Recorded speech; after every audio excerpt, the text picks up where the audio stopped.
Hi all. இன்னைக்கு March 31st மார்னிங்லேருந்து lunch வரைக்கும் நடந்த vlog தான் பார்க்க போகிறோம். ஸோ இன்னைக்கு 6:30க்கு எழுந்திரிச்சேன், ப்ரஷ் பண்ணிவிட்டு வராண்டா ஃபுல்லாக க்ளீன் பண்ணேன். ஸோ இதுக்கே எனக்கு வந்து ½ அன் ஹவர் ஆயிடுச்சு. அதுக்கப்புறம் எனர்ஜி பூஸ்டராக நல்லதாக ஒரு சன்ரைஸ் காஃபி போட்டு குடிச்சிட்டு மார்னிங் பிரேக்ஃபாஸ்ட் ஆரம்பிக்கணும்.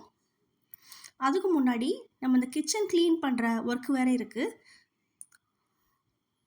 யூஸ்வலாக எப்போவுமே டின்னர் முடிச்சதும் நைட்டு க்ளீன் பண்ணி வச்சுட்டு தான் தூங்குவேன். நேற்று இந்த குட்டீஸோடு சேர்ந்துக்கிட்டு இந்த வராண்டாவில் ஷட்டில் காக் விளையாடணும்னு சொல்லிட்டு எல்லாரும் கலாட்டா பண்ணி நேற்று தூங்குறதுக்கே ரொம்ப லேட் ஆகிடுச்சு. ஸோ அதனால் இந்த கிச்சன் க்ளீன் பண்ணுற ஒர்க் அப்படியே ஸ்டாப் ஆகிடுச்சு. ஸோ அதனால் இன்றைக்கி ஃபுல்லாக கிச்சன் ஃபஸ்ட்டு க்ளீன் பண்ணிவிட்டு அப்புறம் தான் பிரேக்ஃபாஸ்ட் ஆரம்பிக்கணும்.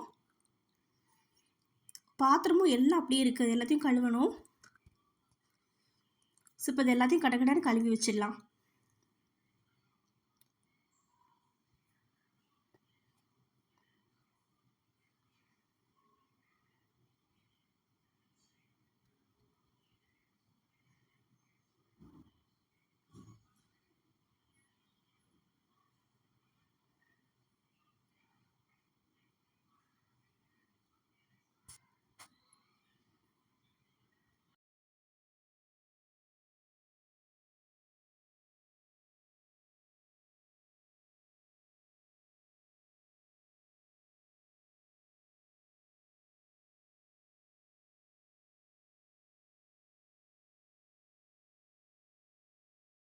கிச்சன் சிங்க்கு, சமையல் மேடை, கேஸ் ஸ்டவ் எல்லாமே க்ளீன் பண்ணியாச்சு.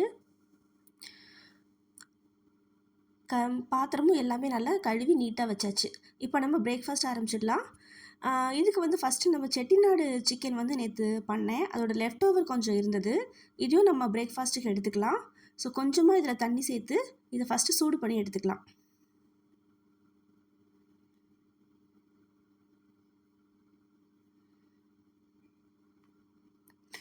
அடுத்து கம்பு தோசை செய்ய போகிறேன்.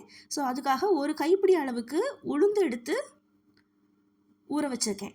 ஸோ செட்டிநாடு சிக்கன் சூடாக இருக்கிறது ரெடி ஆகிடுச்சு. இப்போது கம்பு தோசைக்கு ஃபஸ்ட்டு வந்து உளுந்து அரைச்சிக்கலாம். இது வந்து தண்ணி அளவுலாம் இல்லை, ஏன்னா நம்ம வந்து அடுத்து கம்பும் சேர்த்து மிக்ஸ் பண்ணி அதுக்கும் தண்ணி சேர்ப்போங்கிறதுனால நம்ம தண்ணிக்கு வந்து எதுவும் கண்ட்ரோல் கிடையாது, எவ்வளோ நாளும் சேர்த்து அரைச்சிக்கலாம். நல்லா வந்து ஆனால் ஃபைனாக அரைக்கணும் மாவை.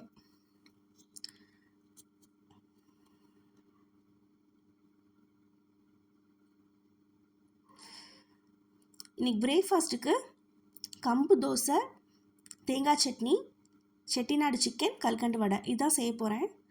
ஸோ ஃபஸ்ட்டு வந்து கம்பு தோசைக்கு நம்ம மாவு ரெடி பண்ணிக்கலாம். ஸோ இப்போ உளுந்தை வந்து அரைச்சி சேர்த்தாச்சு. இப்போ இதோடு நான் வந்து 1½ கப் அளவுக்கு கம்பு மாவு சேர்த்துருக்கேன். அணில் கம்பி மாவு தான் சேர்த்துருக்கேன். இது வந்து 1½ கப்பு சேர்த்துருக்கேன். ½ கப்புக்கு 2 தோசை வரும். 1½ கப்பு சேர்த்துருக்கேன். மொத்தம் 6 தோசை வரும் இதில். மீதத்துக்கு தேவைன்னா நம்ம நார்மல் தோசை மாவு வீட்டில் இருக்குது, அதை சேர்த்துக்கலாம். ஸோ உப்பு சேர்த்துட்டு இதை ஃபஸ்ட்டு மிக்ஸ் பண்ணிவிட்டு அதுக்கப்புறம் தண்ணி சேர்த்து நல்லா லம்ப்ஸ் இல்லாத மாதிரிக்கு நல்லா மிக்ஸ் பண்ணிக்கலாம்.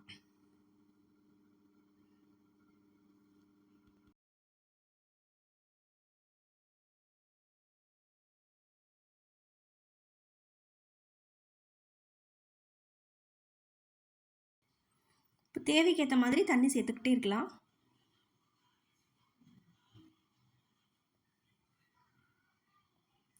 இப்போ நீங்கள் ராகி மாவு இதெல்லாம் எடுத்தீங்க அப்படின்னா நமக்கு நார்மல் தோசை மாதிரி வராது. ஆனால் கம்பு தோசை எடுத்து செஞ்சு அதுக்கு வந்து நீங்கள் வேறு நம்ம வீட்டில் நார்மலாக செய்கிற சட்னி இதெல்லாம் தொட்டு சாப்பிட்டீங்க அப்படின்னா நம்ம நார்மல் தோசை சாப்பிட்ற மாதிரியே இருக்கும். வித்தியாசமே தெரியாது நமக்கு. நம்ம மில்லட் தோசை சாப்பிட்றோம் அப்படிங்கிற மாதிரி டிஃப்ரென்ஸே தெரியாது. ஸோ அதனால் மேக்ஸிமம் நான் வந்து கம்பு தோசை இது வந்து ப்ரிஃபர் பண்ணுவேன். ஸோ லம்ப்ஸ் வந்து கொஞ்சம் கூட இல்லாத மாதிரிக்கு போட்டால் தான் உங்களுக்கு தோசை வந்து எடுக்கும்போது நல்லா வரும். அவ்வளோதான், நம்மளோட கம்பு தோசைக்கு மாவு ரெடி ஆகிடுச்சு. அடுத்து தேங்காய் சட்னி செஞ்சுக்கலாம். இதுக்கு 1/4 மூடி அளவுக்கு தேங்காய் எடுத்திருக்கேன். நம்ம எவ்வளோ தேங்காய் எடுத்துருக்கிறோமோ அதில் 3ல் 1 பங்கு அளவுக்கு பொரிகடலை எடுத்துக்கணும். அதுக்கப்புறம் குட்டீஸ் இருக்கிறதுனால ஒரே ஒரு பச்சை மிளகாய் மட்டும் எடுத்திருக்கேன். இப்போது உப்பு சேர்த்துட்டு இதை தண்ணி சேர்த்து நல்லா அரைச்சி வச்சுக்கலாம்.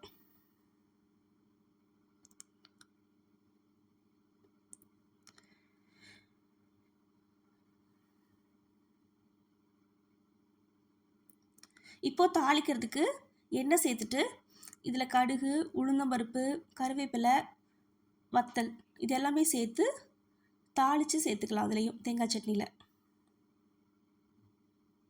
உளுந்து வந்து நிறைய சேர்த்திங்க அப்படின்னா டேஸ்ட்டு சூப்பராக இருக்கும். தேங்காய் சட்னியை எங்கள் வீட்டில் சோம்பேறி சட்னி அப்படின்னு சொல்லுவாங்க. ஏன்னா இது வந்து சோம்பேறிங்க செய்கிற மாதிரி டக்கு டக்குன்னு வேலை முடிஞ்சிருமா. அதனால வேறு ஏதாவது சட்னி செய்யறதுக்கு பதிலாக தேங்காய் சட்னி செஞ்சோம் அப்படின்னா நம்மளை வந்து சோம்பேறிங்க அப்படின்னு சொல்லுவாங்க. ஆனால் இது அவ்வளோ ஹெல்த் பெனிஃபிட்ஸ் உள்ளதுங்க. தேங்காய் சட்னி ரொம்ப ஹெல்த்தியானது. அவ்வளோதான், நம்மளோட தேங்காய் சட்னி ரெடி ஆகிடுச்சு. இப்போ கல்கண்டு வடை செஞ்சுக்கலாம். இதுக்கு 1 கப் அளவுக்கு உளுந்தை நான் ஊற வச்சுருக்கேன். 2 மணி நேரம் அளவுக்கு ஊற வச்சா வடை வந்து கரெக்டாக மிருதுவாக இருக்கும். இதில் தண்ணி சேர்த்து ஊற வச்சுக்கலாம். 2 மணி நேரத்துக்கு முன்னாடியே ஊற வச்சுட்டேன். ஸோ இப்போ இதை வந்து அரைச்சிடலாம். ஸோ இந்த உளுந்தை வந்து மிக்ஸி ஜாரில் சேர்த்துட்டு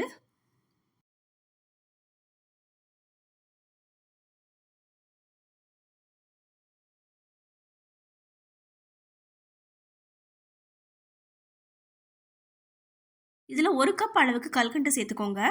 சேர்த்துட்டு 4 ஏலக்காய் இதுவும் சேர்த்துட்டு நம்ம அளவாக ரொம்ப லிமிட்டடாக வந்து தண்ணி சேர்த்து இந்த உளுந்து வடை அதே பதத்துக்கு அரைச்சி எடுத்துக்க வேண்டியது தான். இது உளுந்து வடை மாதிரியே தான். இதில் காரம் சேர்க்கறதுக்கு பதிலாக கல்கண்டு சேர்க்குறோம், அவ்வளோதான் வித்தியாசம். மற்றபடி ரெண்டும் ஒரே பொருள் தான். ஒரே பதத்தில் தான் அரைக்கணும். வடை போடும்போது எண்ணெய் சூடாக இருக்கணும். வடை போட்டதுக்கப்புறம் சிம்மில் வச்சிடணும். அப்போ தான் வந்து உள்ள வரைக்கும் நல்லா வேகும். 2 சைடும் நல்லா கோல்டன் கலராக மாறினதுக்கப்புறம் இதை எடுத்துட வேண்டியதுதான். இது வந்து ரொம்ப டேஸ்ட்டாக இருக்குங்க. கிட்ஸுக்கெலாம் ரொம்ப பிடிக்கும். ஓகே, அடுத்து நம்ம கம்பு தோசைக்கு சுட ஆரம்பிச்சிட வேண்டியது தான்.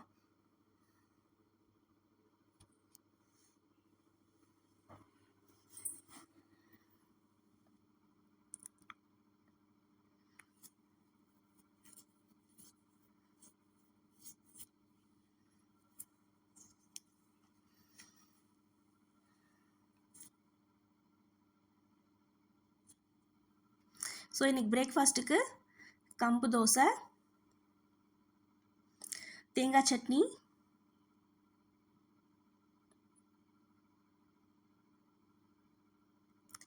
செட்டிநாடு சிக்கன்,